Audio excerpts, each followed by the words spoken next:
And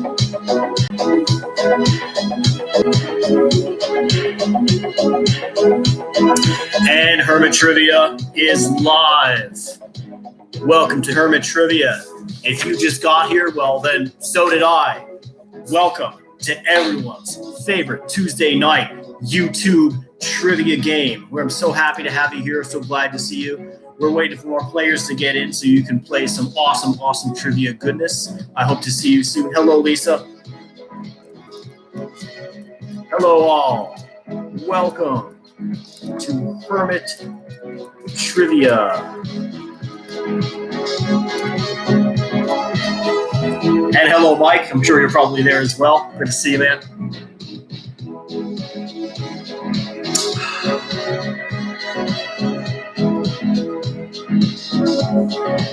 Let's give some time for people to roll in.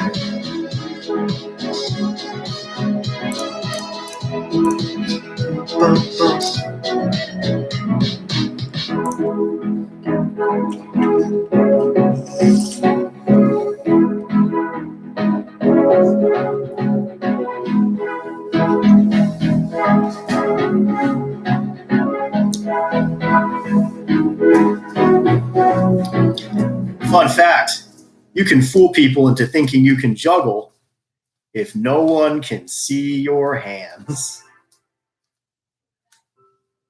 Oh, invasive ads, go away.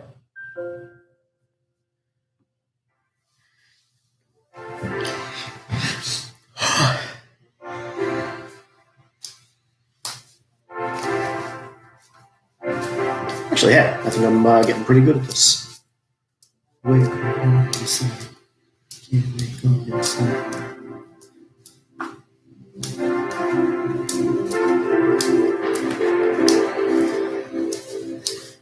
Let's add a third ball.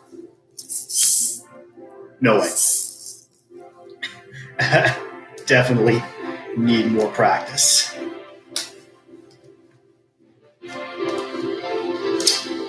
Mom, if you're watching, you should have sent me to clown college. Missed opportunity.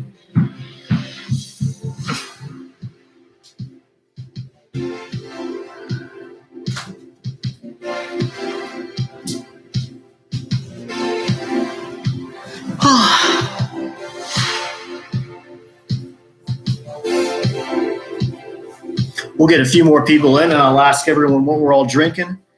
What kind of libations are we enjoying on this lovely Tuesday night?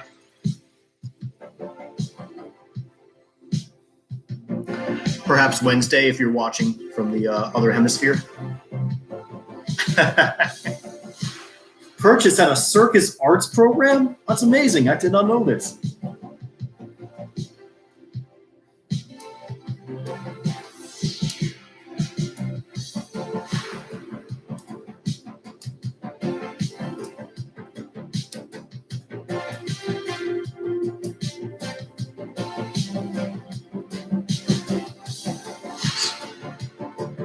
Cool. I could have figured out how to make a clown car.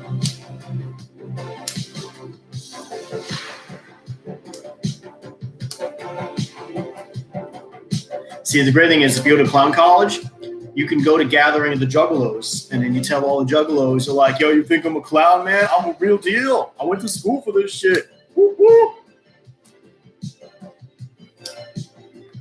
Leave your dignity at the door, because you don't know what it's for.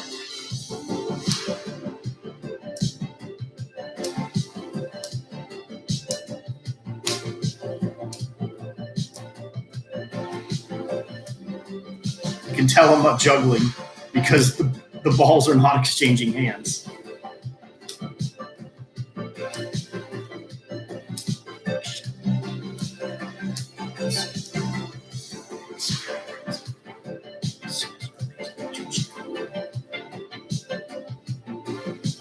Also today, we're doing something. I'm getting a shout out. I'm getting a major shout out to another YouTube channel. Giving a shout out to Marianne's Creative Mix. It is a incredible channel where my friend Marianne makes these amazing arts and crafts at home. Shows you how to do them yourself. features her crafts all on her YouTube channel. I really highly recommend like and subscribe, especially during this time where we're all inside and we all need to learn new things to do to stay occupied. There's no better opportunity like the present to go check out Marianne's Creative Mix. Learn how to make some of the most amazing crafts of clay, wire, paper, anything you can think of. She's a true artist, and she definitely deserves your support. You should check her out and give her a review. Marianne's Creative Mix on YouTube. Fantastic channel.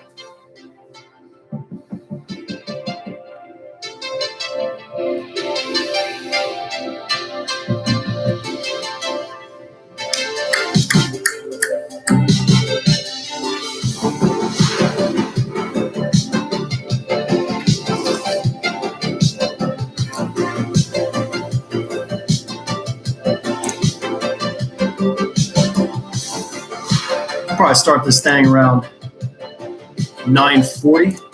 Give some time for people to roll in. Everyone wants to be fashionably late. I know I do.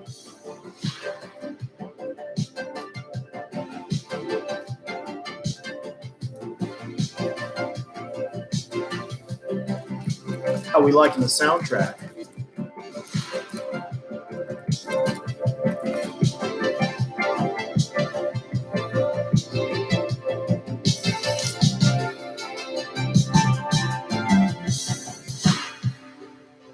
I left my coffee downstairs. Whoops. I'll have to cash that on the halftime break. Comes with the territory.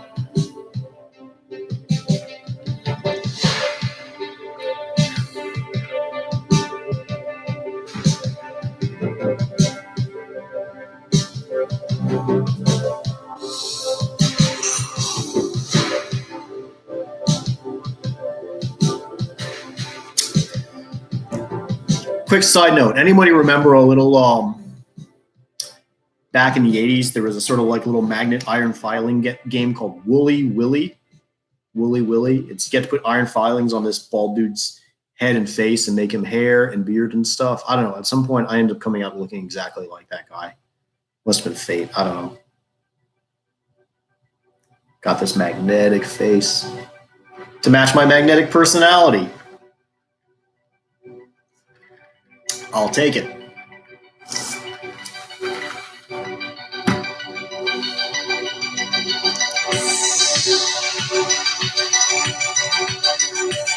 But yeah, Wooly Willy was great. My grandma Rose, when I was very young, used to buy me Wooly Willy kits all the time, just in like the local bodega. And every time I come home, there'd be like a Wooly Willy for me and my brothers to play with. Get a little magnetic stick and just put facial hair and topical hair on his face and make all sorts of fun, crazy shapes and sideburns and such. There was no distinction like between facial hair and head hair. Of course, he's kind of like one of those just for men dudes, you know, got the hair transplanted from his butt to his head, his butt head. No, not Stranger Things. Same vibe though. Big fan of the old synth wave.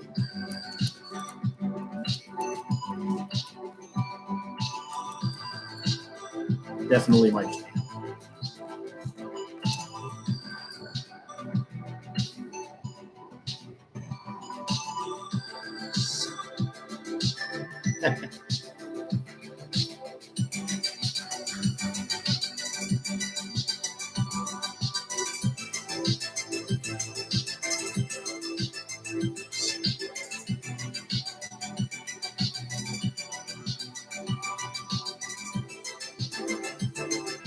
The great thing about synthwave is that it's a soundtrack to the 80s, but sort of a mythical 80s that when you think about it, never really existed. Hi, Leslie. My lovely wife, Leslie. Like a soundtrack to a derelict, to a derelict, to a derelict.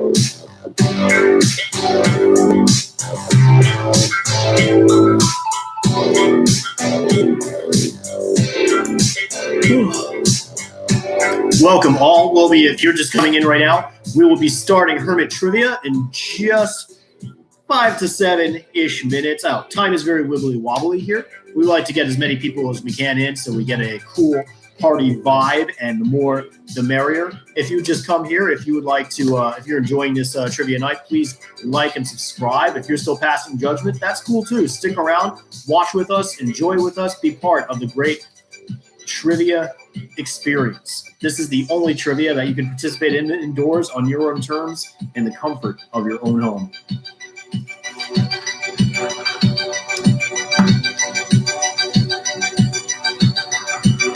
I'm okay, to be fair. I'm sure there's some other online trivia-esque soundscape escapade that exists somewhere on the interwebs, and you're going to come in and say, but this exists. You said you were the only one. And I'm going to say, like, all I have to say to you, sir, is I have no lawyers. Please don't sue me.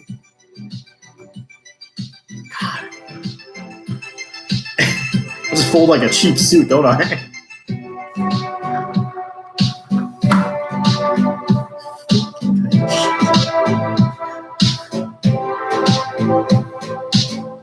Good beat.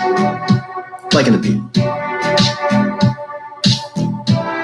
Don't stop that beat.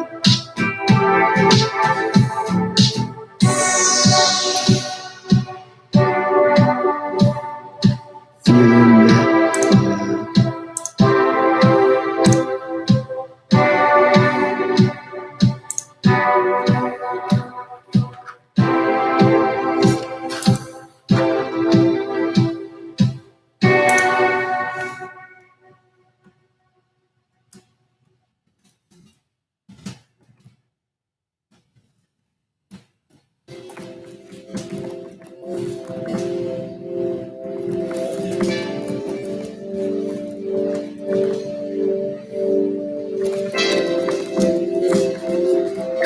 Today's category spoiler, potent potables. Speaking of which, what are we drinking tonight? She goes, oh yeah, Leslie's not sticking around.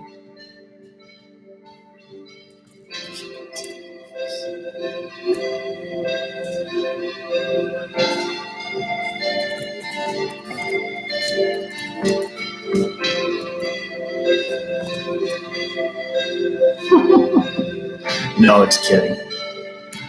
She has to get up that early.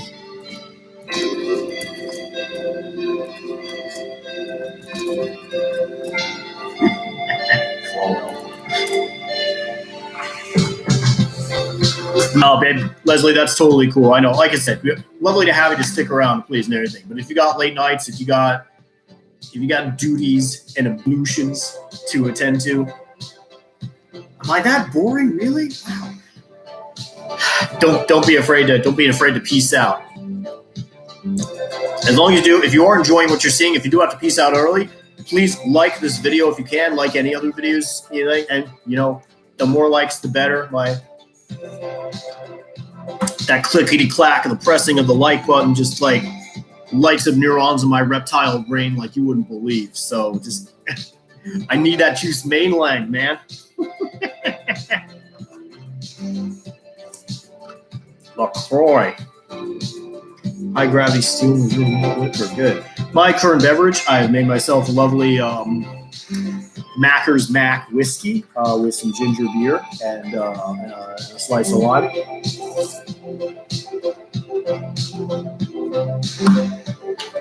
That's right, Macker's Mac, the big bottle of whiskey that dips its wick. That red wax. Yeah, I know it's something else, but I like to say this fun.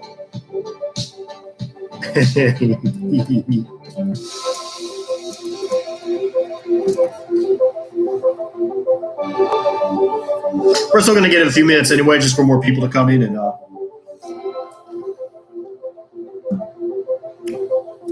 get some more party people for our people party. Not to be mistaken for people's party. You gotta wear a lot more red for that.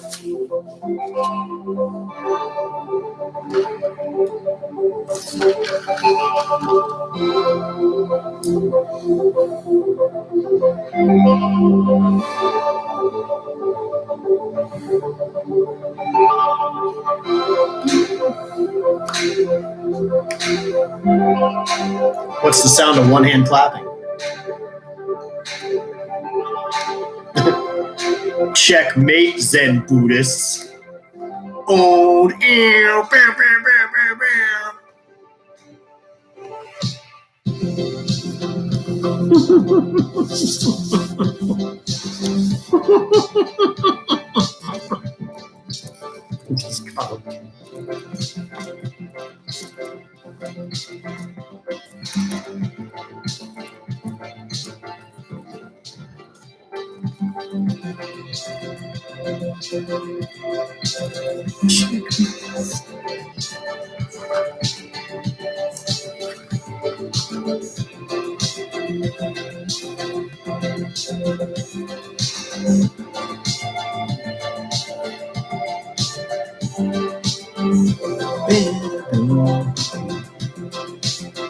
But yes, I am digging the synthwave tunes. I hope you are as well.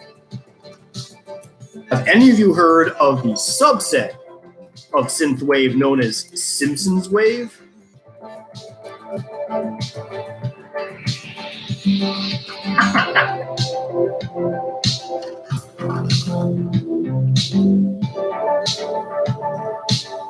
Good choice.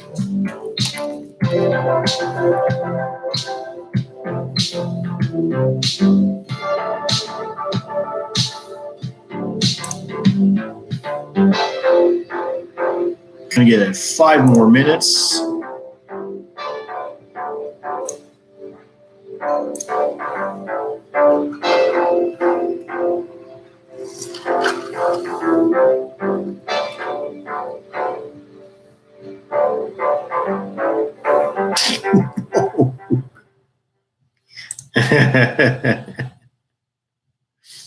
No, Simpsons wave is when these people, they do synth remixes like synthwave, but with videos of like edits and retakes of Simpsons episodes.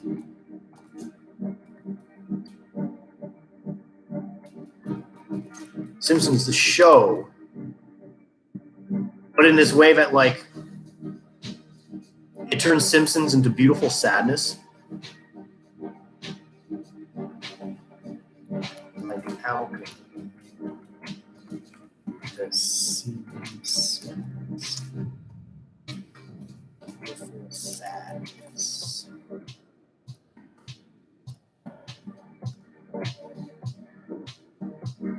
Steaming of like the steaming of a ham.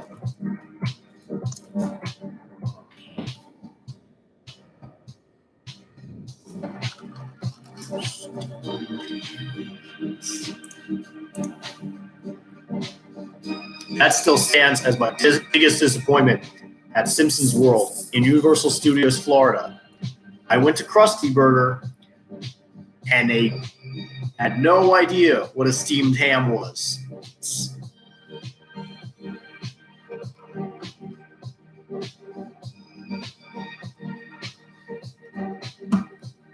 And he worked so hard for the immersion. They had Bort license plates in the gift shop. Oh man, that was such a religion. I got a Bort shot glass from my friend Josh. It was great times. Ideally hope. Stupid, sexy Flanders.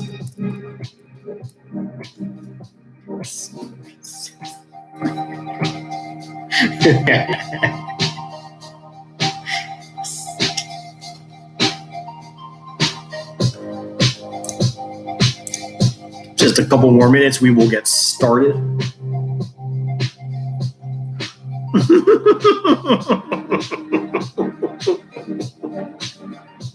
Oh, good night, Leslie. Thanks for coming by. Thank you for showing your support. Like and subscribe. Smash that like button.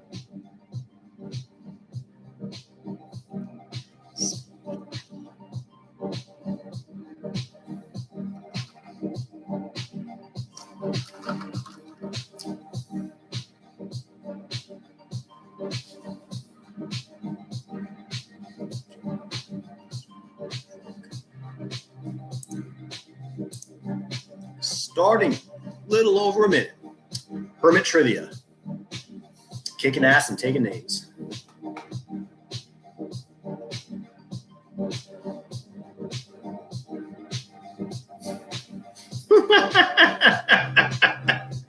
Cancel war. Deplatforming works.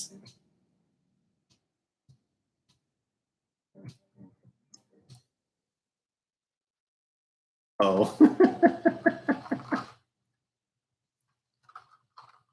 I'm going to get canceled on Twitter.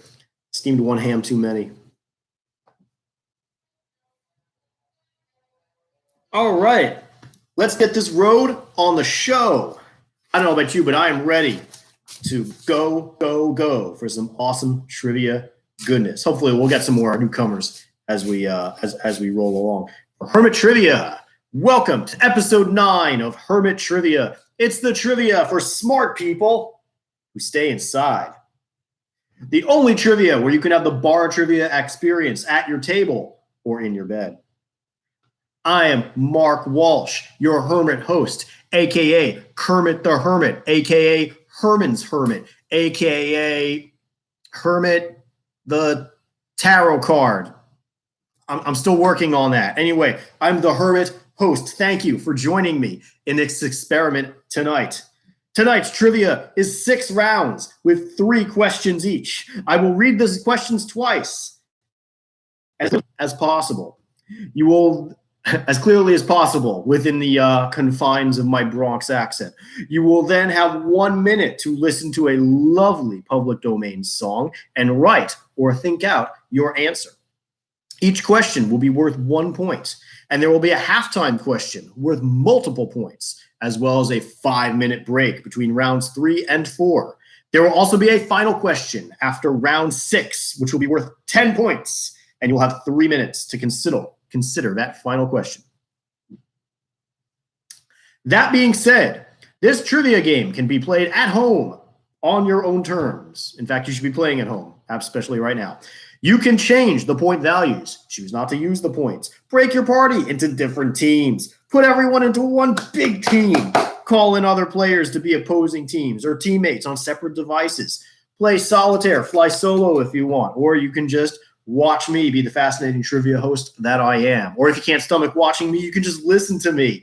This stream also doubles as a podcast. It's a stream. It's a podcast. No, it can be both. Thanks to your eyes and ears. All right. Please feel free to share in the chat your chosen food and drink. As I shared earlier, I got a little whiskey and ginger here. It's fantastic. You can also share your point totals, how many teams you formed, descriptions of your socks, and more. I'm sure they're lovely socks. I might have to edit this. Okay, we are trying something new tonight. Not something new. We've had this for a couple of days now. It's been really fun. It's been working out really well for increasing interactivity and fun. We are giving a 10-second window for people to guess answers to a question before a final reveal. I will show the go prompt for 10 seconds. 5, 10. 10 seconds. During that time, players will have a chance to type a guess on the chat window. That's your go time. During that 10-second, you can type whatever answers you want on the chat stream window. Otherwise, do not type the answers out on the chat stream. Do not type the answers out on the chat stream. We want, if in case somebody is competing with someone, you don't want to give away the answer, and we do not want that. So only if you see this sign can you type on. Otherwise, off limits. Also, please refrain from discriminatory talk, political comments, lewd talk, or rudeness. And let's take a break from the current situation that keeps us from traditional trivia. In other words, let's not be jerks, and let's put the outside world on the outside for a bit. Let's just enjoy our lives in the magical world of YouTube and Hermit Trivia. This is a safe space. Promise. All right. Scores can be kept on the provided printout sheet, which has been shared on Facebook. They can also be kept on scratch paper, or if the score is very low, on your fingers and toes. All right. Are you ready to roll? I'll take that as a yes. Let's go with category number 1. Round 1. The category is teeth. Teeth. I made this category up just to show my pearly whites. Teeth. All right. No, Charles, trust me, you do not want to live in YouTube. This is a nice, quiet corner of YouTube. This is all right. Rest of YouTube. Okay. No offense to YouTube. Thank you for, please don't deplatform me. Okay. Round one category, teeth. Question one. What structure exists in certain whales in place of teeth for the purpose of collecting plankton and brine shrimp? What structure exists in certain whales in place of teeth for the purpose of collecting plankton and brine shrimp? 1 minute to answer. Here's your music.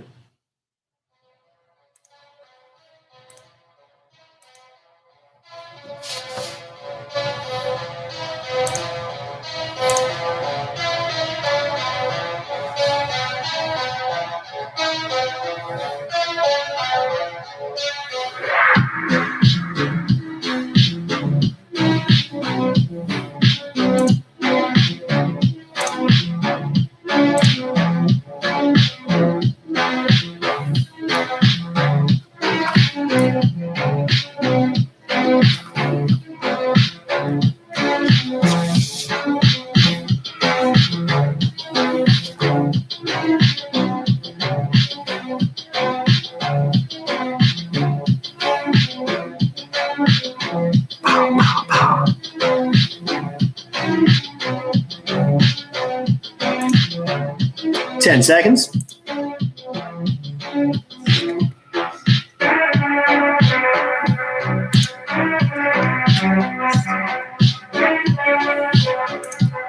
All right, that is time. Discover the answer together. Question one for teeth. What structure exists in certain whales in place of teeth for the purpose of collecting plankton and brine shrimp?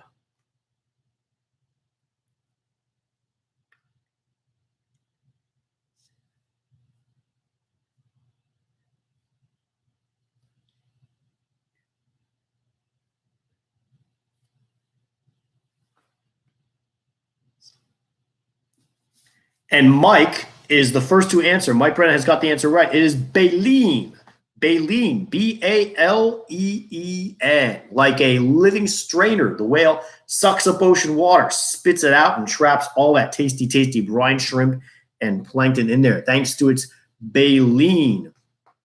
And many whales have baleen. You have the big old blue whale, king of the sea. You've got, hey, Mike, good to see you. You got the blue whale, you've got the right whale, you've got the humpback whale. Those are all whales that have the baleen. This is just the ones I can name off the top of my head. Baleen. Charles can live in the YouTube of your mind if you want. If you want, I think Charles is better suited for the Pornhub of his mind.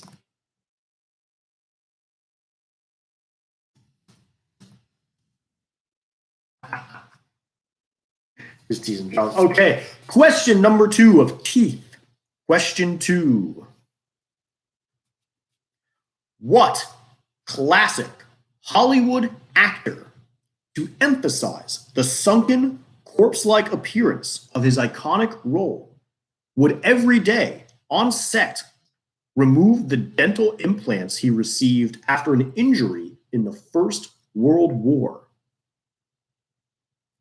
What classic Hollywood actor, to emphasize the sunken, corpse-like appearance of his iconic role, would every day on set remove the dental implants he received after an injury in the First World War?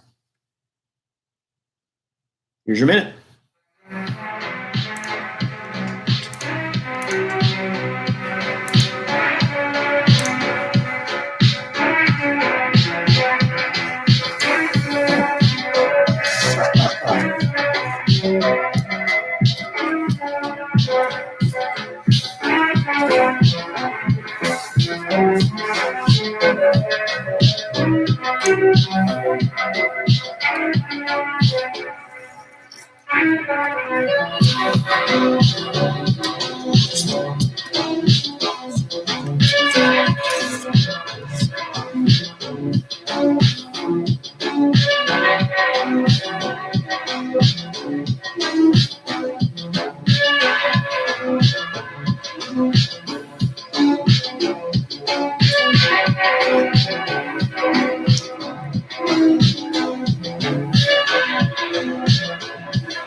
All right, that's your minute. Let's discover the answer together. Question number 2. What classic Hollywood actor, to emphasize the sunken, corpse-like appearance of his iconic role, would every day on set remove the dental implants he received after an injury in the First World War?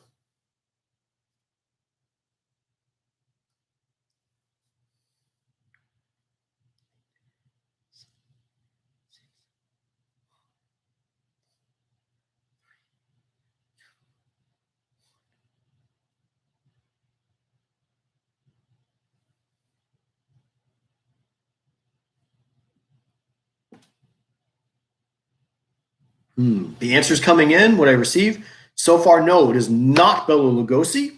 It was his longtime rival, Boris Karloff. Boris Karloff, who played Frankenstein in the titular movie Frankenstein. Yes, to get the sunken look of his cheeks, he had to pull out the massive dental implants that were given to him after an injury in World War One. But unlike Lugosi, Karloff had the ability, was much more adept in reinventing his career and reinventing himself, and so had a far more prolific career than old Bella. I love his acting, great, but you can tell there was always that jealousy that lingered. That jealousy you saw in Ed Wood, where Bella flips out and he goes on about, that limey bastard. He's that was real. There was definitely a major rivalry between Bela Lugosi and Boris Karloff. Our answer, yes, Boris Karloff, who removed his dental implants to play Frankenstein in the first movie. Haunted like an animal, yes. But in Bride of Frankenstein, he had to have a speaking role. So they're like, nope, you got to keep the implants in. Put it on my sunken face. Oh, Boris. Okay. Question number 3, the final in the teeth category. Question 3. Sharing it with volcanoes. What term in dentistry is used to describe the process by which the teeth emerge from the mouth and become visible? Sharing it with volcanoes. What term in dentistry is used to describe the process by which the teeth emerge from the mouth and become visible? Here's your minute.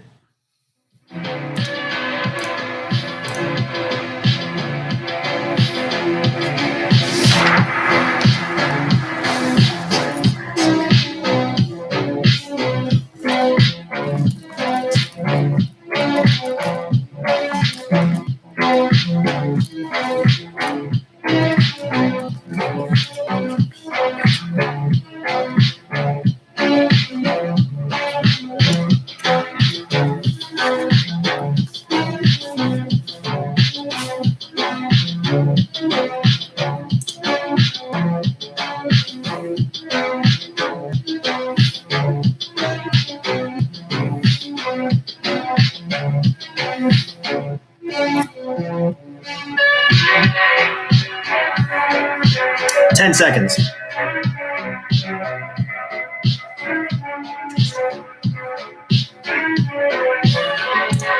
All right, that was your minute. Let's discover the answer to question 3 of category 1. Question 3. Sharing it with volcanoes. What term in dentistry is used to describe the process by which the teeth emerge from the mouth and become visible?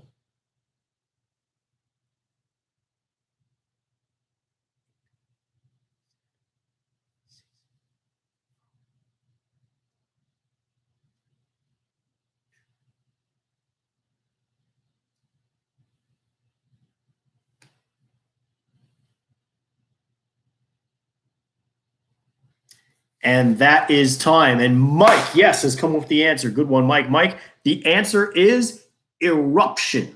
Eruption. The tooth erupts from the gum, much like liquid hot magma erupts from a volcano. And it feels just as spectacularly catastrophic when you are 8 years old. I think that's why we have the whole tooth fairy mythos and the bribing of $1. It's to distract a kid from the whole Cronenbergian nightmare scenario that is all this time within your small tooth, you had another tooth that was just buried in your skull waiting to come out, and it's just going to literally erupt in a flush of blood and gore. And now it's like, but, oh, hey, get rid of the tooth. Get yourself $1, kid. You earned it. All right.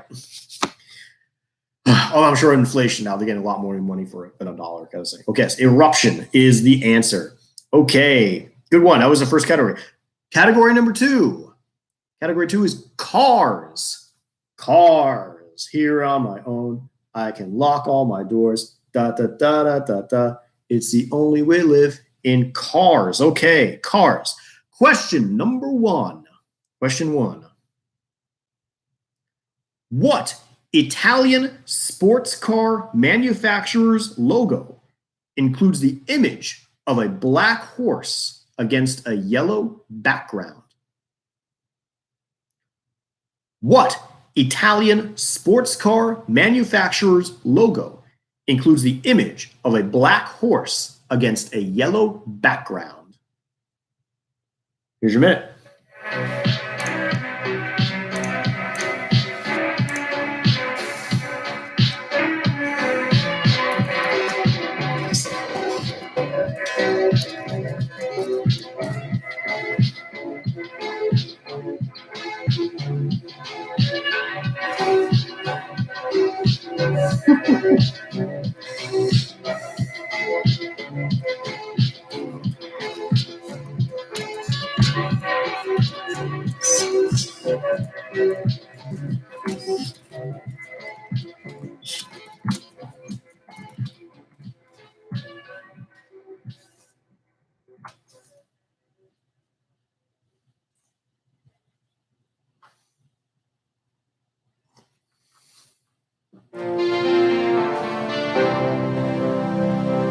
This sounds kind of familiar-ish. Uh-oh.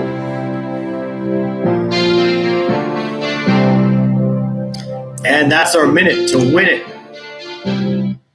For round 2, category cars. Cars. What Italian sports car manufacturer's logo includes the image of a black horse against a yellow background?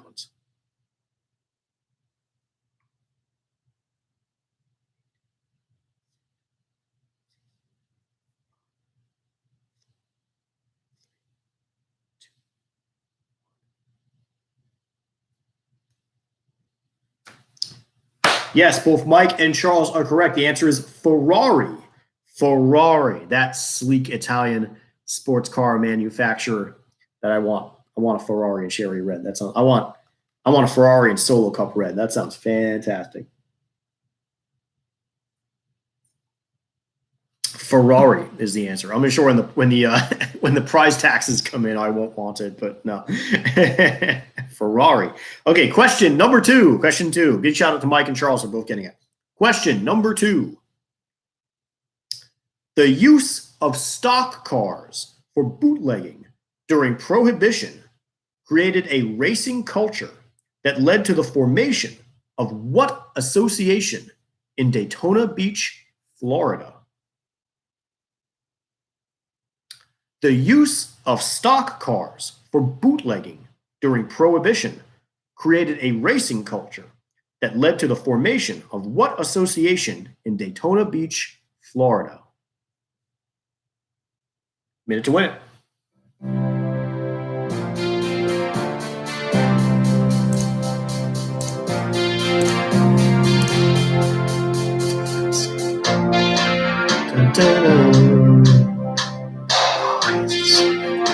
Man, this song sounds vaguely familiar. I don't know, maybe something about some like the eyes of some Silver Age Hollywood actress. Oh, I wish I could place it. Something like this.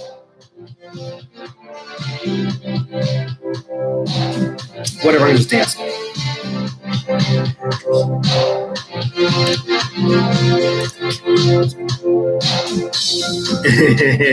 Yeah, so really cute. Yeah, box cute.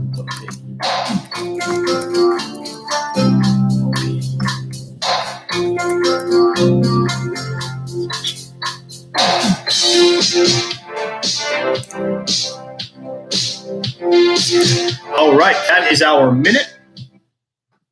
For question number 2, the use of stock cars for bootlegging during Prohibition created a racing culture that led to the formation of what association in Daytona Beach, Florida?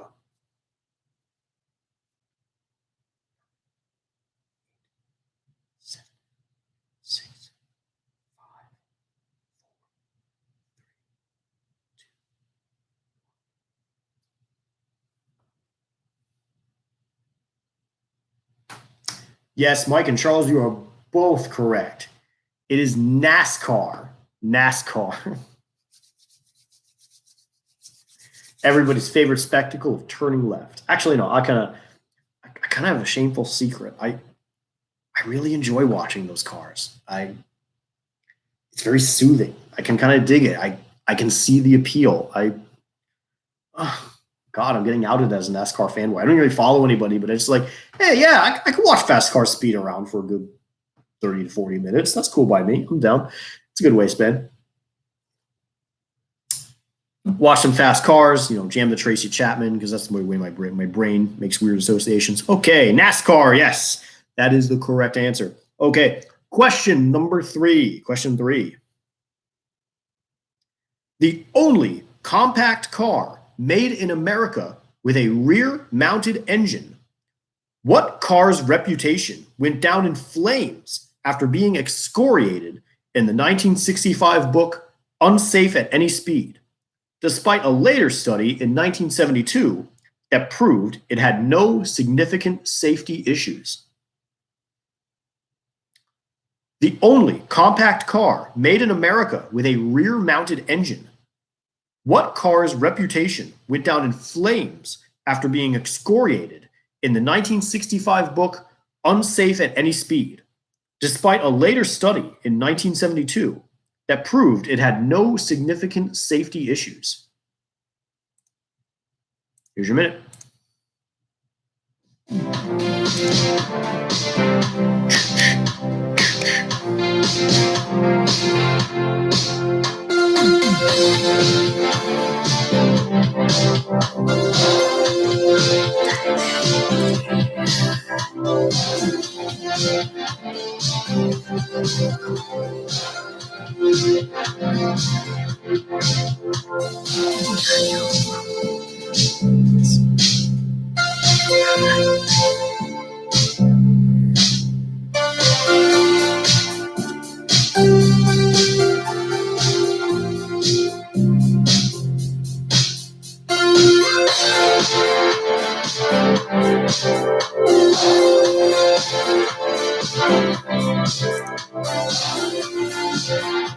Five seconds.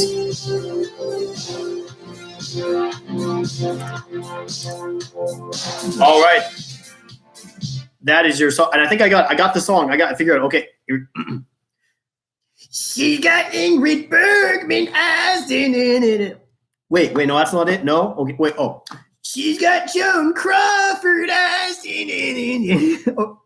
No? Okay, well, maybe the third time. I'll figure it out. All right, yes. Okay, question number 3. Question 3.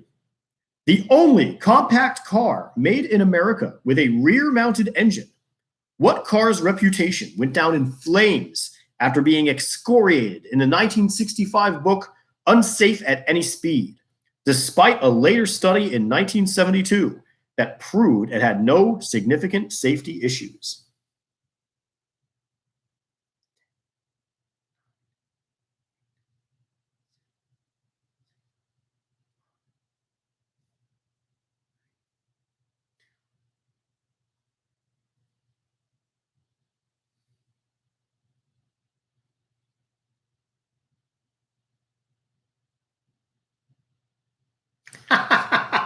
Yes. Charles got it. The Chevy Corvair. The Chevy Corvair was that car. Singled out as in unsafe at any speed, also known as Ralph Nader's meal ticket. Yes, you're absolutely right. Is the two major things that Ralph Nader destroyed: Chevy Corvair, Al Gore's presidential ambitions. Yes, it's the Chevrolet Corvair. Was that troubled car? All right, you've got a troubled car. Da, da, da. All right. Round number three, last round before the halftime is potent potables. To get some fun. Potent potables. Question 1. When you drink this anise-flavored aperitif, the best cheer to say is actually Yamas for health, not Opa. When you drink this anise-flavored aperitif, the best cheer to say is actually Yamas for health, not Opa. All right, here's your minute.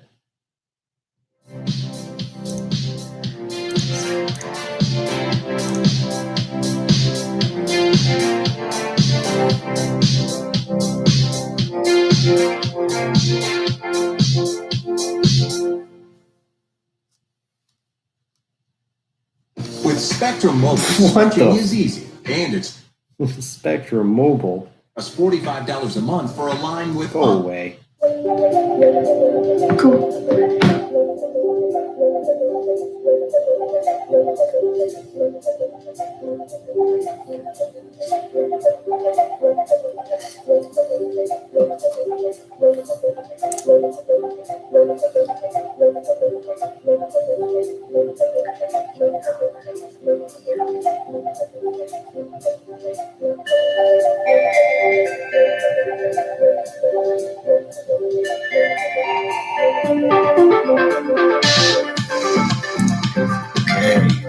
All right, that is your minute.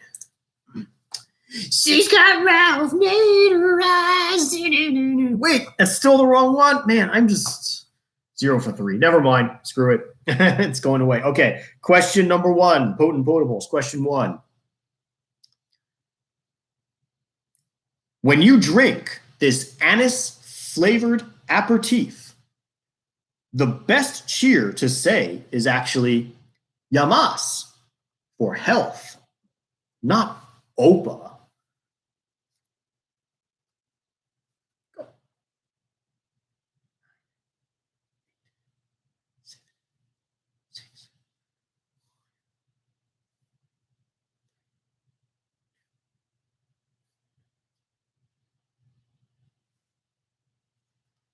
Charles is correct. It is ouzo. Ouzo is that anise-flavored Greek aperitif, made very popular in My Big Fat Greek Wedding.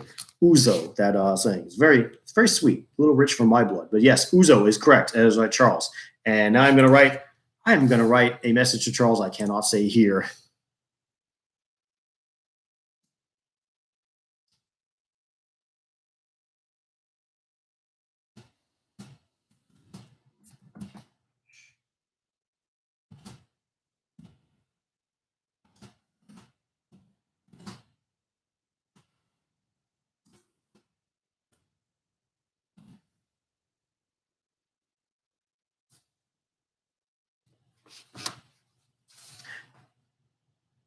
As to why I know this, I'm on the internet. I just know things. That's all I'm going to say. Okay. Question number 2. Question 2.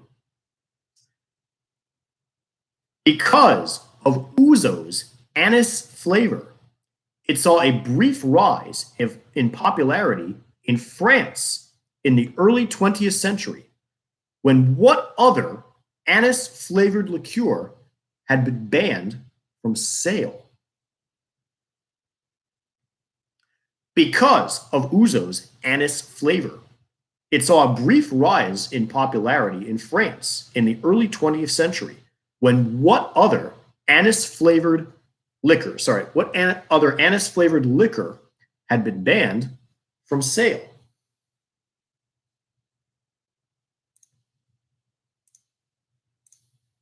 Here's your minute.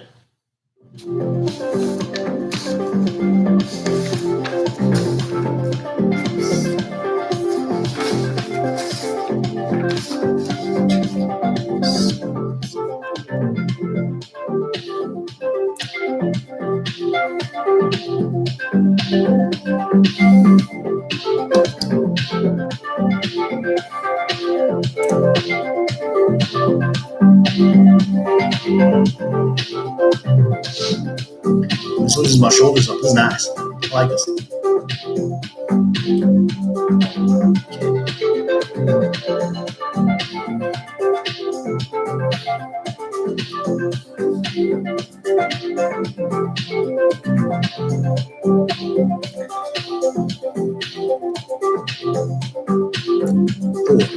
three, two, one. And that is our minute. All right, question number two. Question two. Because of ouzo's anise flavor, it saw a brief rise in popularity in France in the early 20th century, when what other anise-flavored had been banned from sale?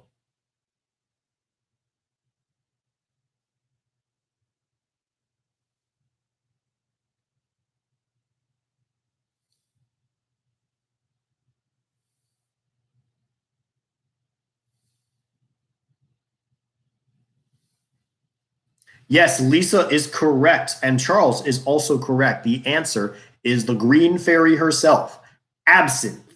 Absinthe, professor of wormwood and thujone and all those lovely chemicals that made it such a big inspiration for Vincent van Gogh and Arthur Rimbaud and many of the great French artists and poets of the late 20th century. And then it got wrapped up in a murder under suspicious circumstances. So it got banned for a while, and now it's come back, and it's good, but that is absinthe. Is very nice. Was also played by Kylie Minogue in Moulin Rouge. Kylie Minogue in the role of Absinthe. That was a great part of the movie. The hills are alive with the sound of music. Awesome. Well done to Charles and Lisa. Very good. All right, question three. Question three, the last question before the halftime.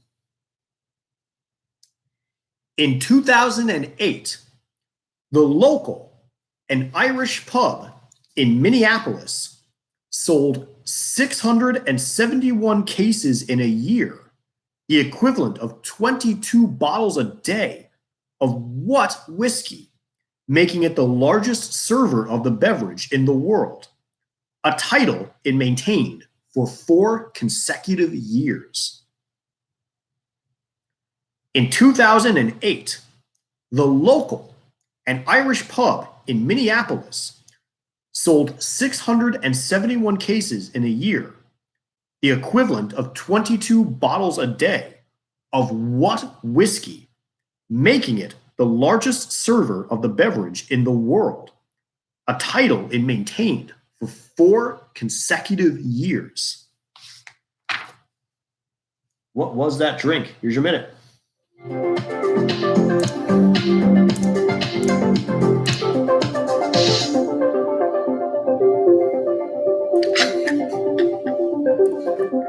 LOL, you're not wrong.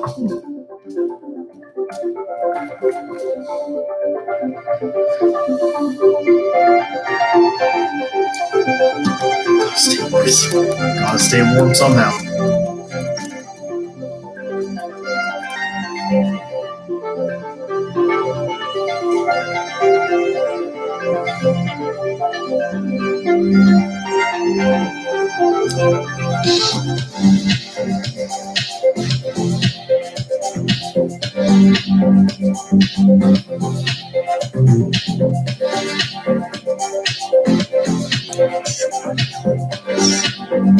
All right, 10 seconds for answers.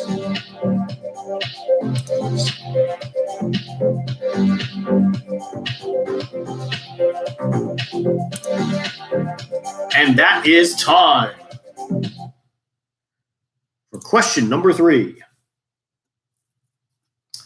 In 2008, the local, an Irish pub in Minneapolis, sold 671 cases in a year, the equivalent of 22 bottles a day of what whiskey, making it the largest server of the beverage in the world, a title it maintained for 4 consecutive years.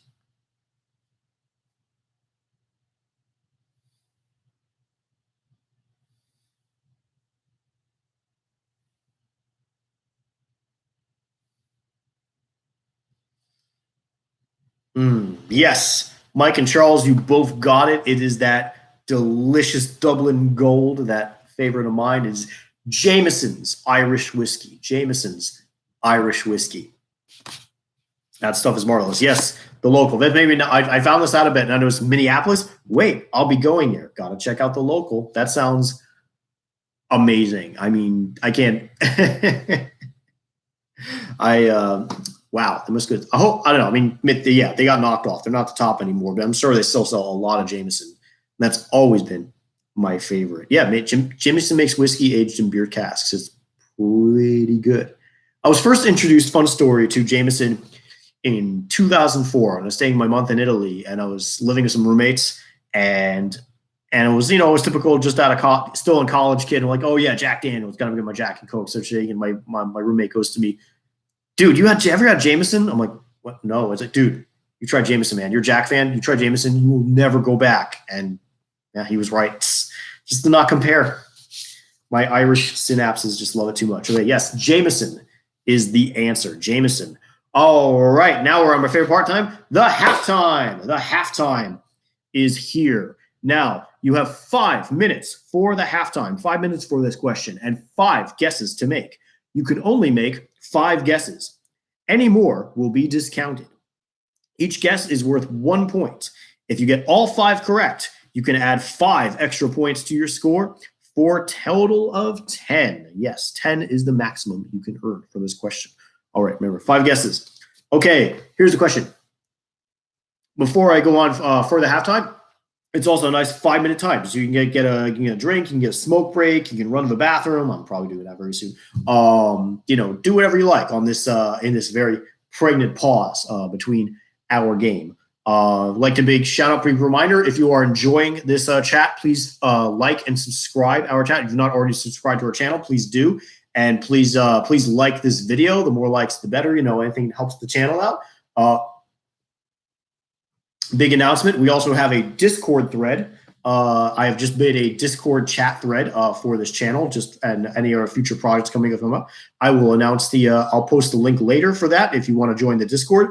And I want to give the big night shout out to we're giving a big shout out to another YouTube channel, to Marianne's Creative Mix. Marianne's Creative Mix, a amazing YouTube channel. My friend Marianne puts on some amazing arts and crafts and shows people how to do it at home. Shows people how to make beautiful items with or kits and whatever you have on hands. It's a wonderful channel, especially if you're looking for something to do on in quarantine. It's a lovely resource, and she's a wonderful lady, and she would deserve support. If you go to her channel, check it out. If you like it, like and subscribe, and give Marianne that boost. She's awesome.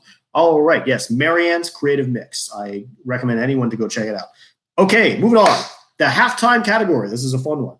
The category is board games. Board games. Here's the question. Name 5 of the 6 actors in the 1985 movie Clue, whose roles have corresponding player pieces in the standard version of the board game Clue, known as Cluedo in the UK. Name 5 of the 6 actors in the 1985 movie Clue, whose character roles have corresponding player pieces in the standard version of the board game Clue, also known as Cluedo in the UK. So, what actors in the movie Clue have pieces that correspond to their characters? 5 guesses. 5 minutes. Good luck.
Okay, that is 5 minutes. I hope you all enjoyed your break. Hope you all got some fresh in your drinks. Use the loo.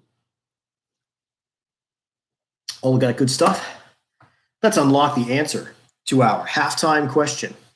All right. The halftime category was board games. Board games. Name 5 of the 6 actors in the 1985 movie Clue, whose character roles had corresponding player pieces in the standard version of the board game Clue, also known as Cluedo in the UK.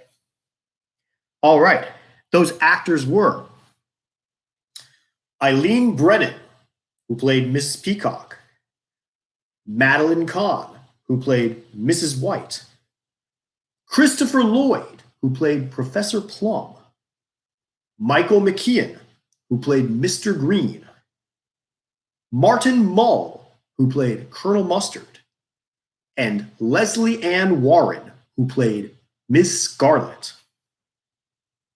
That's Eileen Brennan, who played Mrs. Peacock, Madeline Kahn, who played Mrs. White, Christopher Lloyd, who played Professor Plum, Michael McKean, who played Mr. Green, Martin Mull, who played Colonel Mustard, and Leslie Ann Warren, who played Miss Scarlet. All right, those are 6 actors we were looking for. If you would like to give away your current halftime score, let us know how you did. Share with all of us. Please let us know. Once again, big reminder, if you're new to the channel, if you enjoy this, please give me, don't forget to get those likes or the subscribes in. Mike says, Lisa helped me get Martin Mull for the sweep, and now my mind is blown that Martin Mull was Colonel. Yeah, he's not really a guy like when you think Colonel Mustard, like the first thing you think like Martin Mull. It's kind of an odd choice. I mean, honestly, I kind of give the movie kudos for not going for like what people think typical minds. People like me and Clue for years think of, oh, that's what I think of for the characters. I mean, in my mind, Colonel Mustard was always like this, just like old, like Colonel Sanders kind of dude, just like, Madam, I do declare I was a colonel in the war between the states.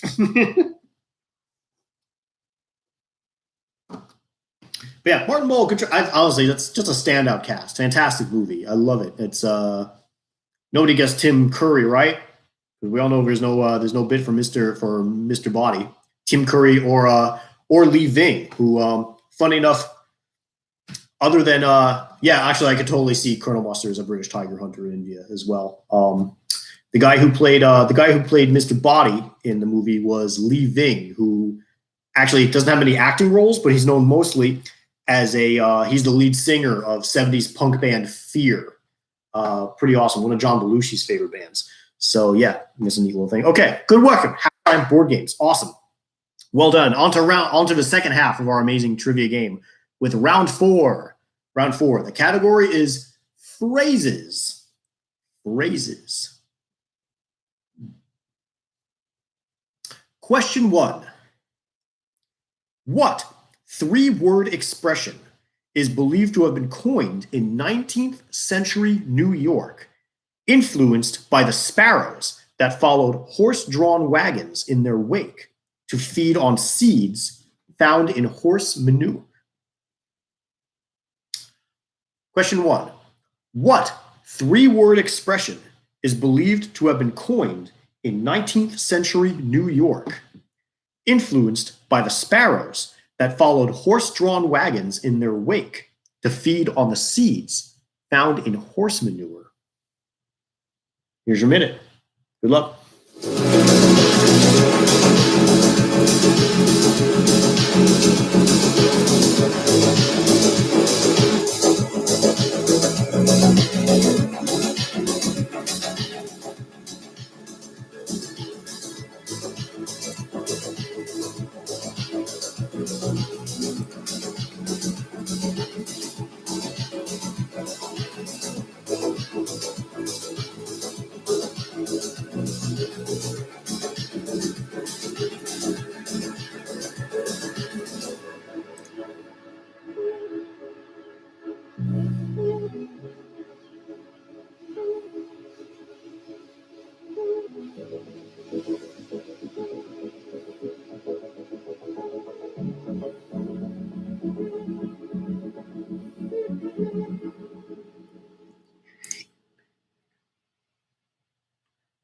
10 seconds. How to make the law of attraction work for you. Law of attraction? What the fuck? Nah. Yeah, right. Okay. That is time for question number 1 for phrases.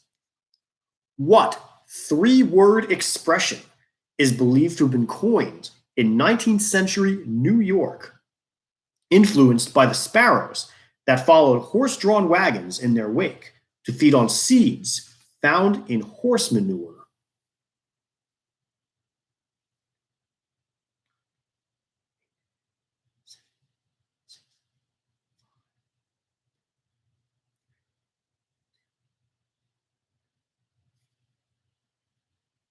Okay. Anyone have the answer? The answer is for the birds. So to say, remark if something is low quality or not worth having, and say, that's for the birds. And saying this drink is for the birds.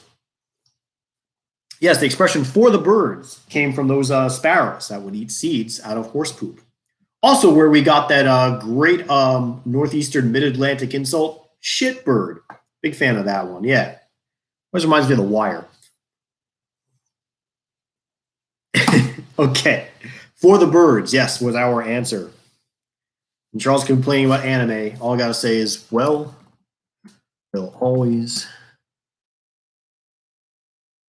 have JoJo's. Okay, question number 2. Question 2. Though evidence of such a ruling is non-existent, the phrase rule of thumb has been said to derive from the belief that English law allowed a man to legally do what, so long as the stick he used was no thicker than his thumb. Though evidence of such a ruling is non-existent, the phrase rule of thumb has been said to derive from the belief that English law allowed a man to legally do what, so long as the stick he used was no thicker than his thumb.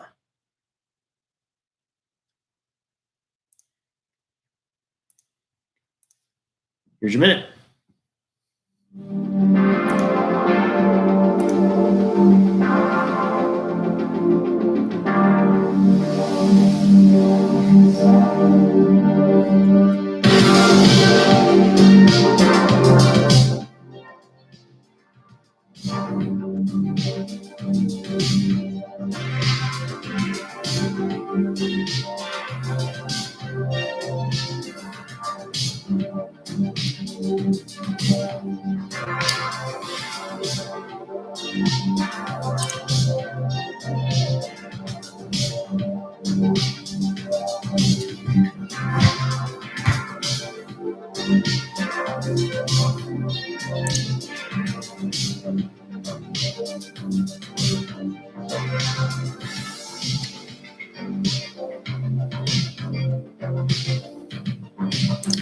Okay, 3, 2, 1, and that is time. All right, that's time for question number 2. Though evidence of such a ruling is non-existent, the phrase rule of thumb has been said to derive from the belief that English law allowed a man to legally do what, so long as the stick he used was no thicker than his thumb.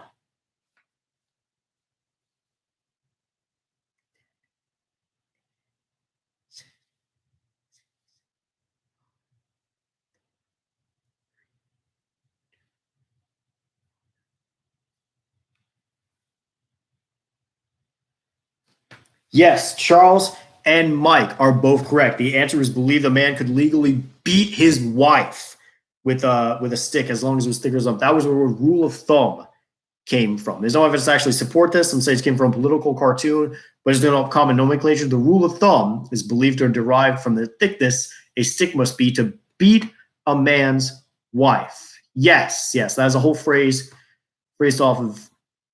I remember watching Square One back in the day, that old, Math Max themed PBS show, fun show. But they had a whole skit with Kid and Play singing about rule of thumb as like a metaphor for estimation. It's rule of thumb, estimate with Kid and Play. And all I can think is, it's rule of thumb, beat your wife every day. Come on, Kid and Play. Come on, man. Oi, oi, oi, oi. I'm Nigel the Rabbit, and I'd like to complain. There is no truth to this. There was never a rule of thumb we had to want to beat our wife. What? You're saying the rule of thumb is a lie? There was no such rule in the books?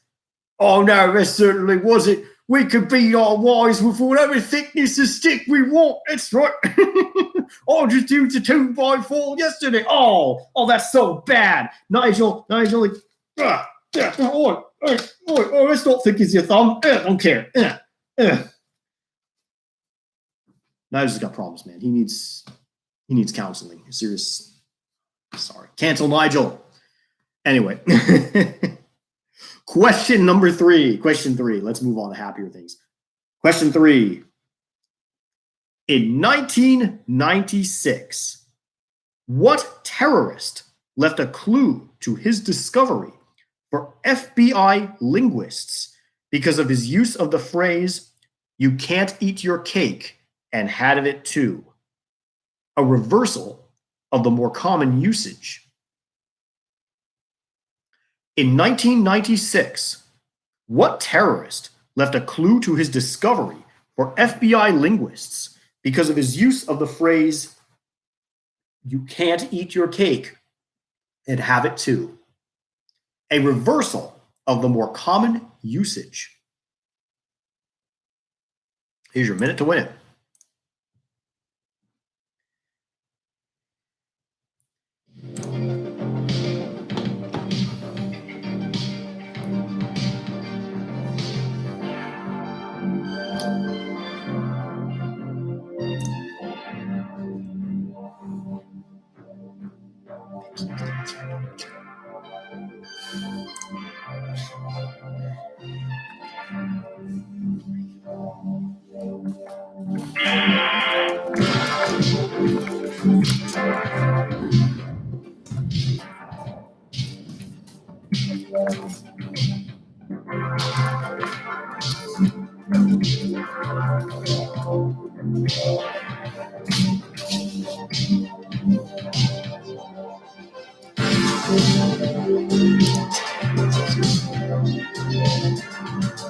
All right, 10 seconds.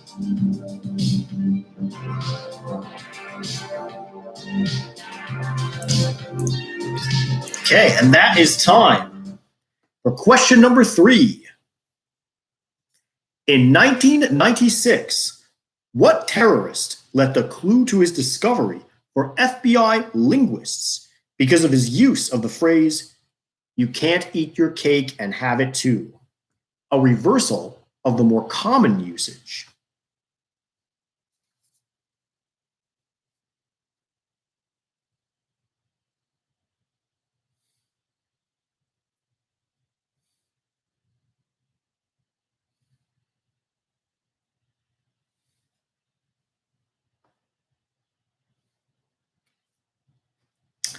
Yes, Mike is correct. The answer is Ted Kaczynski, aka the Unabomber. Ted Kaczynski, yes, decided it was just too normcore to say you can't have your cake and eat it too, and had the reversal one. And the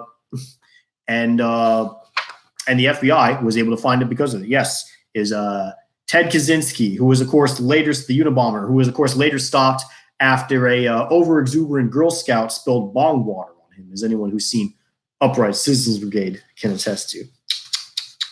Okay, thank you, Bong Boy. You were truly an American hero. All right. Round 5, by the way, I hope you had a great 420. Round 5 category is disco. Disco. Round 5 category. Okay, question 1. What disco pop group's outlandish stage costumes came about because Swedish tax law ruled that the cost of their clothes was deductible only if the costumes were worn for no other reason than performing? What disco pop group's outlandish stage costumes came about because Swedish tax law ruled that the cost of their clothes was deductible only if the costumes were worn for no other reason than performing? Here's your minute to win it.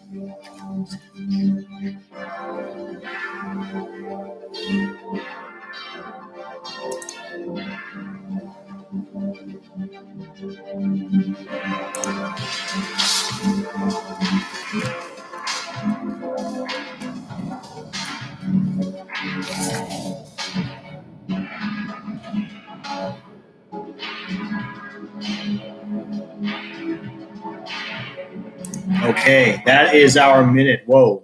Music went for a second where it's like, wait, is that actually the music or am I having a cognitive breakdown? Okay. Okay. Question 1. What disco pop group's outlandish stage costumes came about because Swedish tax law ruled that the cost of their clothes was deductible only if their costumes were worn for no other reason than performing?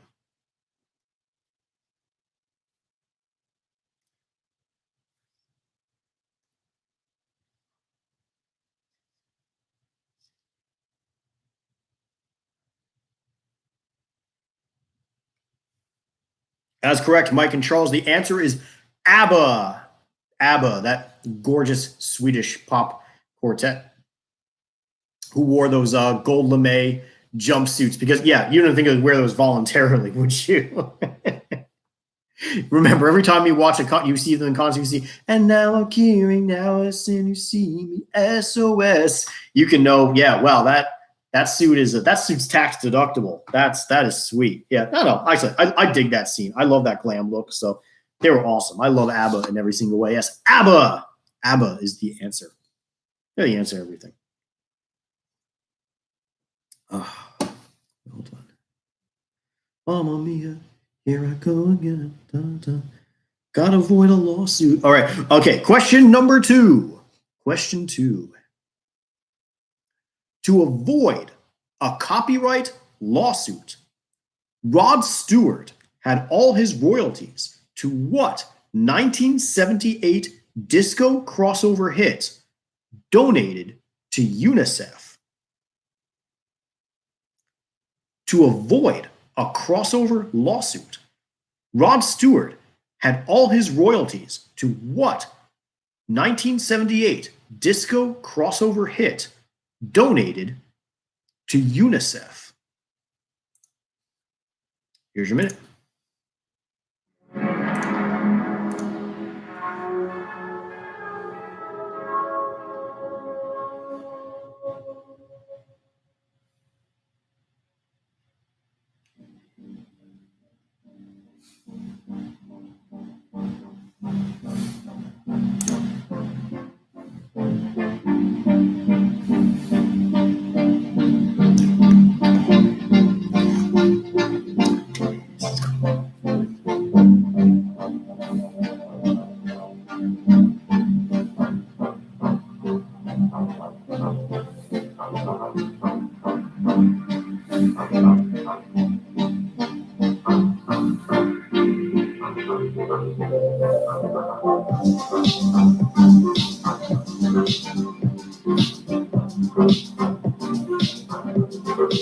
Five, four, three, two, one.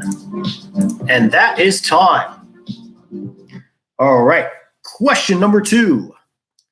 To avoid a copyright lawsuit, Rod Stewart had all his royalties to what 1978 disco crossover hit donated to UNICEF?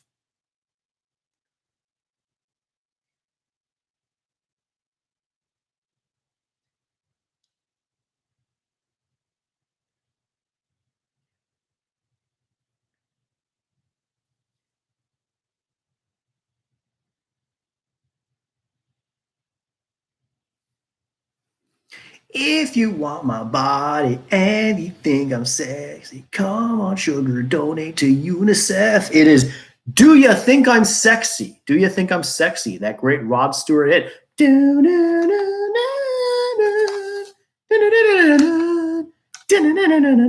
Yes, everyone was doing disco albums back then. Kiss, the Eagles, Queen, everybody. So, Rod Stewart got to get in the game, but his hit managed to be a breakout hit. Yes, Rod Stewart's Do You Think I'm Sexy was a major disco breakout hit. That all the proceeds go to UNICEF. That's awesome. That's pretty cool. Well, I guess if you got to avoid a lawsuit, someone should benefit from it, right? Okay, yes. Do you think I'm sexy was the answer.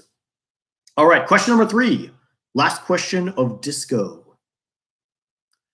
What drug, known for giving the sensation that one's arms and legs have turned to jello, was so popular in discotheques that it was known by a street name, Disco Biscuits? What drug, known for giving the sensation that one's arms and legs had turned to jello, was so popular in discotheques that it was known by the street name Disco Biscuits? Here's your minute.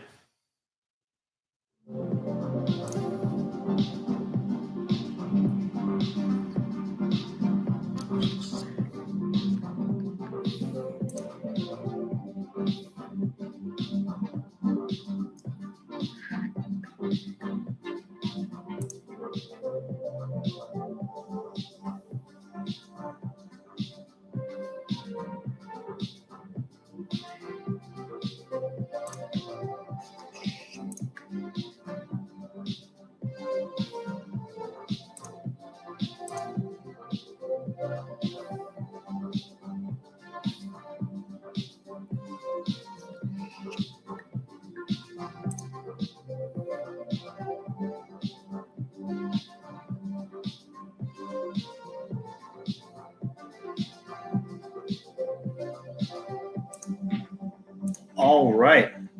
That is your minute. That is time for question number 3.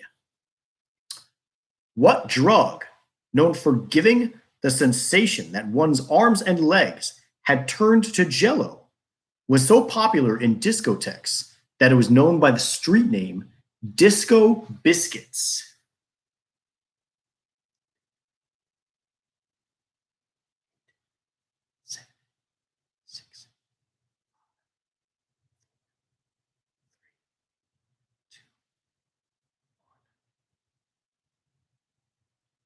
Excellent. Yes. Big shout out to Mike who got Quaaludes. Quaaludes, yes, those magical little pills were known as Disco Biscuits on the disco scene. I learned that from the Get Down. Excellent Netflix series. If you check it out, by the way. Baz Luhrmann basically does a drama about the birth of hip hop in late 1970s New York, and it's pretty brilliant. Okay, Charles, better not advertise on YouTube, just saying. Okay, yes, the answer is Quaaludes. Quaaludes. All right, and now we're in the last round before the final question. We are on round 6. Round 6 is the wild card. Oh, yeah. Wild card. These questions can come from anywhere. Who knows where? All right. Wild card. First question. Question 1. What British rock band featured Eric Clapton, Jeff Beck, and Jimmy Page as part of its various lineups throughout its history? What British rock band featured Eric Clapton, Jeff Beck, and Jimmy Page as part of its various lineups throughout its history? Here's your minute.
All right, and that is time for question 1.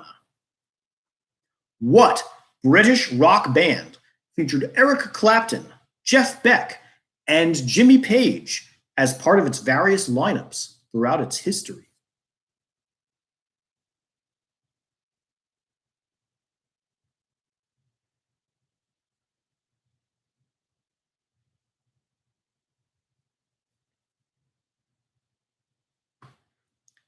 Yes, Mike and Charles, you were both correct. The Yardbirds. The Yardbirds, that kick-ass 60s mod band that eventually, with the help of Jimmy Page in its last incarnation, became Led Zeppelin. Yes, Eric Clapton and Jeff Beck both did their time there in that wonderful, wonderful band. It is true. The Yardbirds. Excellent. Because horse poop might be for the birds, but it's not for the Yardbirds. That's true. Okay. Question number 2. Question 2. Bert and Ernie from Sesame Street got their names from 2 policemen in what popular 1940s Christmas movie? Bert and Ernie from Sesame Street got their names from 2 policemen in what popular 1940s Christmas movie? Here's your minute.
All right. That is your minute. Here's the minute. Here's the question. Bert and Ernie from Sesame Street got their names from 2 policemen in what popular 1940s Christmas movie?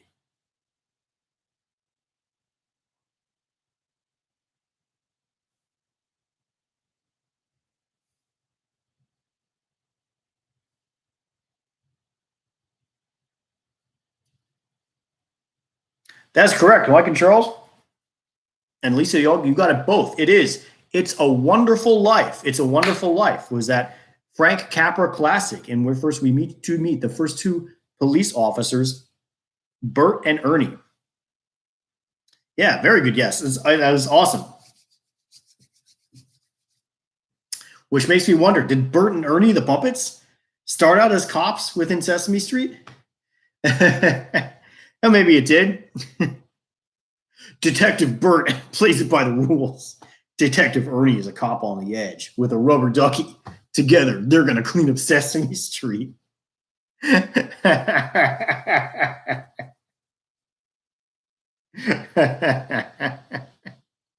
Starring Elmo as the commissioner who's one bad day away from taking their badge. Elmo got Mayor breathing down his neck.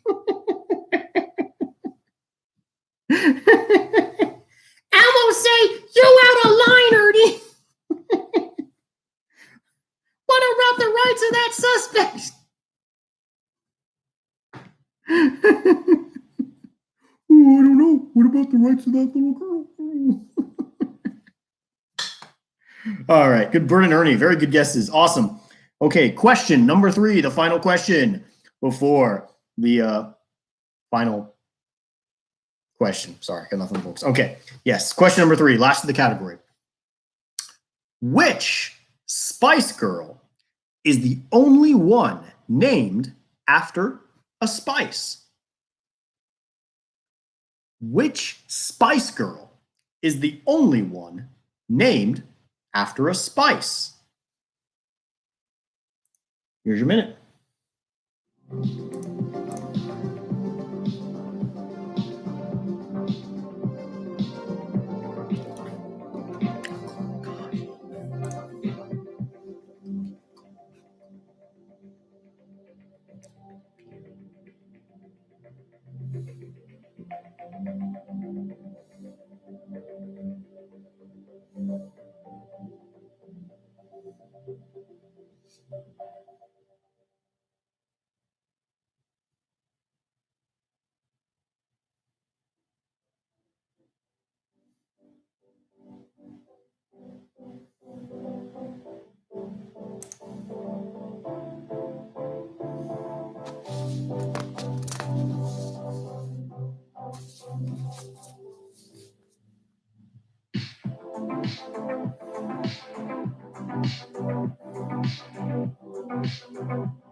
And that is your minute to win it. Let's discover the answer together. Question number 3. Which Spice Girl is the only one named after a spice? If you want to be her lover, you gotta get with her, friends. That Spice Girl. Good save.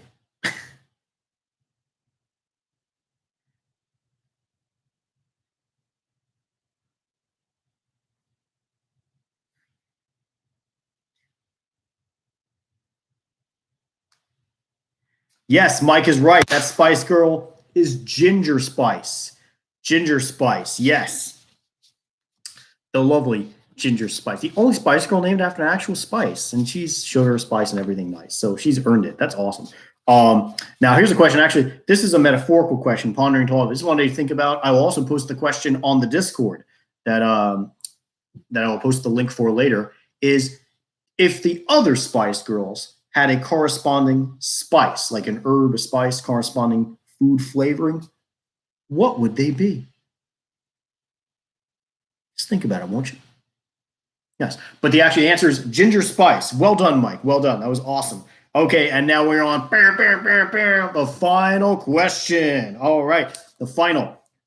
Before I go to the final, I just want to make one more pitch to say, hey, if you're watching this channel and you're enjoying it, if you're loving it, even if you're not posted on the stream, please like this video. Please subscribe if you have not already. Please like and subscribe. Anything to help Hermit Trivia, anything that gives us a boost is awesome. Also, please visit Marianne's Creative Mix, an amazing, awesome YouTube channel by my friend Marianne, who makes amazing, wonderful crafts and shows you how to do it too. And if you'd like to learn how to make beautiful objects and watch someone else do it as well, highly recommend it. Marianne's Creative Mix. She's an amazing channel. She's awesome. Like and subscribe to her as well, because she has earned it. She's awesome. All right. Final question. For this question, you may wager anywhere from 0 to 10 points. You must guess all answers correct to win the points. Otherwise, you must subtract the amount of wagered points from your score. This is the only question where you can lose points as well. And also, thanks to all your viewers. Big thanks for keeping the channel supported and safe and strong. I love you. You're awesome. Okay, final question. The category is movies. movies. And so it's the matching one, like all the other finals, matching. So on the left, we have five actors who all star in the James Bond franchise in one movie or another. And on the right are the movies they starred in. You have to take the actor and match them to the movie in which they played Bond, James Bond. All right. First one, number 1 is George Lazenby. Number 2 is Roger Moore.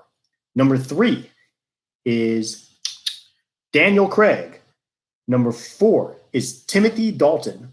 Number 5 is Sean Connery. All right, and A through E.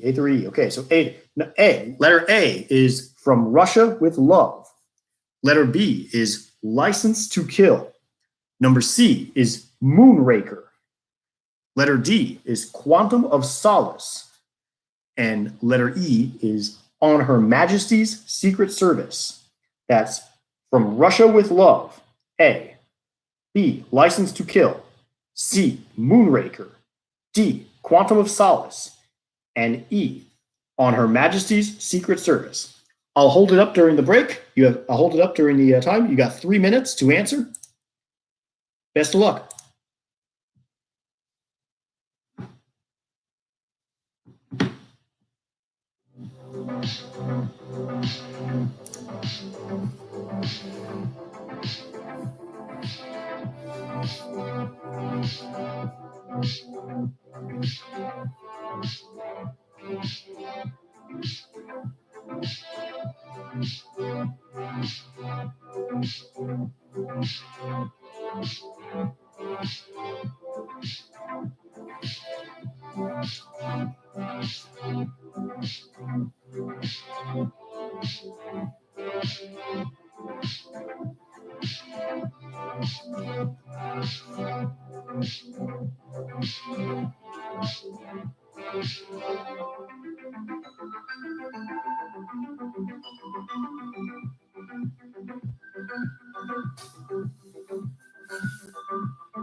All right, 10 seconds.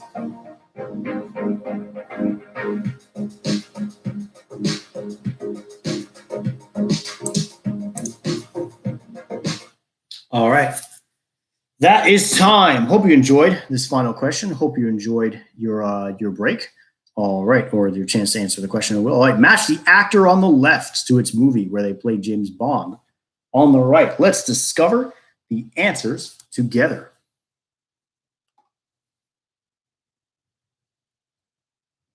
Yes, Charles mentions the Woody Allen version of Casino Royale. That is something I have to check out. That's something I have to scratch off my list. hopefully I can overlook the whole Woody Allen as a pederast thing and just try to sit back and enjoy it. You know. Okay, so number one, George Lazenby, the one-hit wonder of Bonds, the Ringo of James Bonds.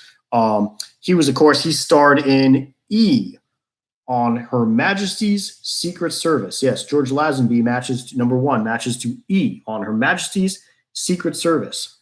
Okay, number two, Roger Moore, that the ever underrated, the more as I consider him, the James Bond of the 70s, singular James Bond of the 70s, was in that Bond classic C, Moonraker, in which a executive on a lot of cocaine would say, like, what if James Bond but on the moon? Okay, this is incredible. James Bond on the moon. Let's do it. Let's make this happen. Yes, Roger Moore in Moonraker.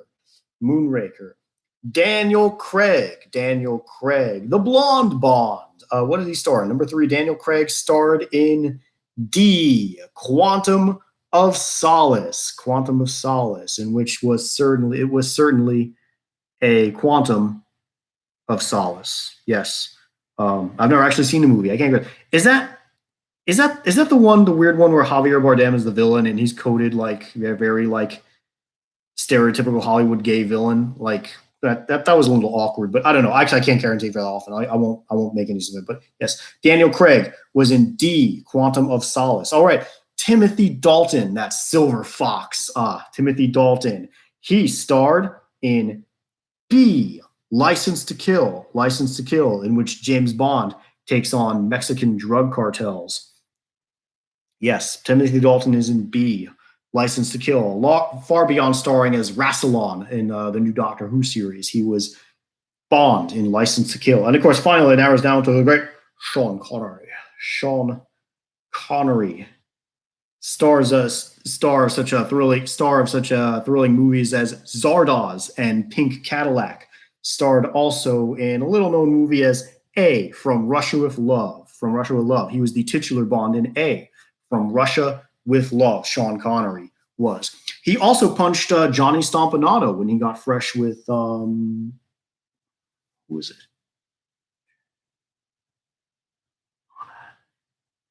Who's Johnny Stompanato? He was with a famous actress. Okay, never mind. Anyway, there's one of Sean Connery. Yes. So the matching answers we have are number one is E, number two is C, number three is D, number four is B, and number five is A. And Johnny Stompanato was with Rebecca Lake. That's who it was. That's what I remember. Okay. Anyway, number one, E. Number two, C. Number three, B. Number four, E. Number five, A. E, C, B, B, A is what we're looking for our answers. Let us know if you swept it or if you boffed it or if you got it wrong. Let us know your final score, guys, if you like it. I know there's only three of you playing right now. That's okay. Who's Rebecca Lake and Johnny Stompanato? Rebecca Lake was a famous Veronica Lake. No, I'm sorry. It was Veronica Lake. My bad. Famous. But I'm glad it was easy. Famous 50s Hollywood actress.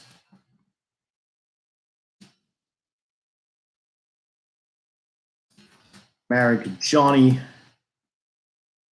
Stompanato. Thug with mob ties.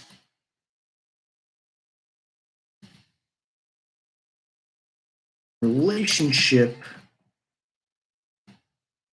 ended tragically.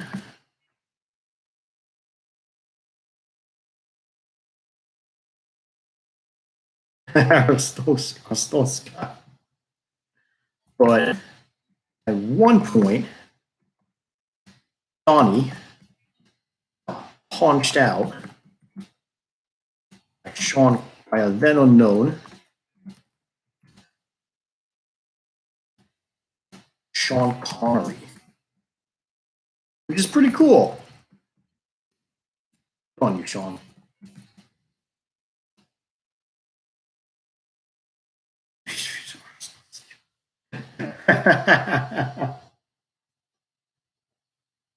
Yeah, I guess I threw you guys a softball for the final question, but I had a lot of fun. I want to thank everyone who came out to Hermit Trivia tonight, everyone who watched, everyone who listened, everyone who liked and subscribed, and everyone even just gave a passing thought to this video and said, maybe for the future. You guys are awesome. Big thanks to my awesome brother Mike and my awesome sister-in-law Lisa and my amazing friend Charles and my amazing wife Leslie for all checking in and coming to tonight's Hermit Trivia night. Big thanks to Marianne's Creative Mix for their subscription, and I'm happy to give the shout out to. And got to run, Mike. Love you. See you Thursday. Love you too, bro. I don't see you now. You can also, if you don't see me, you can check me out on Thursday night at 9:30 p.m. Eastern Standard Time. We always do that Tuesdays and Thursdays, 9:30 p.m. Eastern Standard Time. So if you don't see me Tuesday, you can see me Thursday, or see me both if you're just feeling it. And if you can't come any of those days, you can always check us out on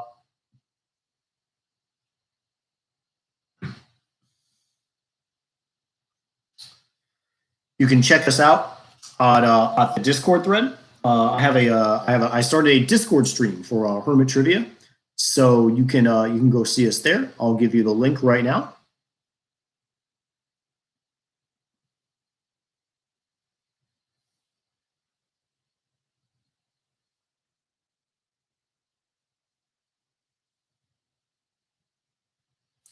Except I realized I don't know how to do that, so I will figure out how to do that. I will get many people on the Discord stream as possible. We'd love to have you chat outside of trivia and outside fun.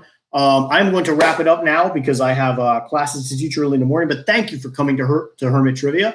Hope to see you for more future episodes. I hope you all had as amazing time playing trivia as I did hosting it for you. I had a blast tonight. This was lots of fun. Can't wait to see you all. Big hugs and kisses. Stay safe out there. Stay inside. Stay well, and we'll get through this together. And I will see you on the other side. All right. Bye, all.